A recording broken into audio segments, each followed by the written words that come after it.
In the previous video, we took a look at this definition of karma, which is defined as action, the volition of action, and the results of past actions.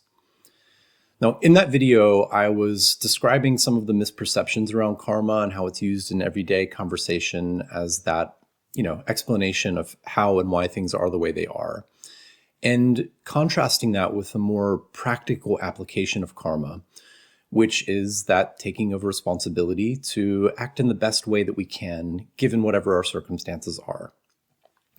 So, what about this part of the definition, the results of past actions? So, there's a bit of a delineation between karma and karma yoga. And the delineation between these two really has to do with our approach to the actions that we take and our relationship to the results of those actions. So let's take a moment and look at this difference between karma and karma yoga. So what is the difference between karma and karma yoga? The difference really comes down to one simple question.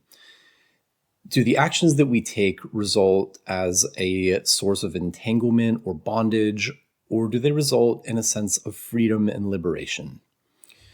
So we take a look here. I have a couple of quotes I wanted to share. Another from Sadhguru, as you might be able to tell, he's one of my favorite people to turn to on the subject of karma.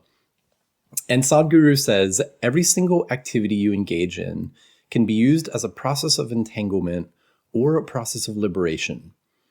If your activity is a process of entanglement, it is karma. If you use the same activity as a process of liberation, it's karma yoga. So here we can see this delineation between karma, meaning the results of our actions, as well as karma being defined as the action itself and the volition behind that action. Another quote I wanted to share is by Sri Swami Satchidananda. You might remember him from our earlier lesson, which showed that he was the person who opened Woodstock back in 1969. And he's speaking to the Sanskrit saying, which goes, Mana eva manushayanam karanam bandha mokshayoho.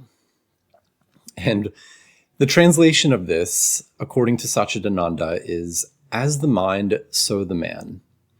Bondage or liberation are in your own mind. If you feel bound, you are bound. If you feel liberated, you are liberated.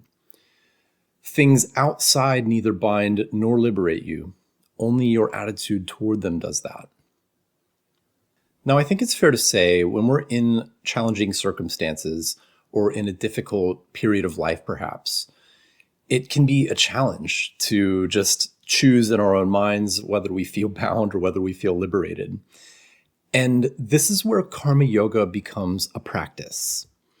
So if you remember from earlier, karma yoga is an entire marga, an entire path of yoga. And the karma marga is essentially describing the path of union through action.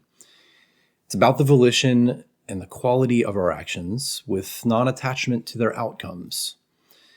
The actions should be done without selfish desire, and enlightenment is the outcome of all of our actions performed in this way. Let's start by taking a look at the volition of actions.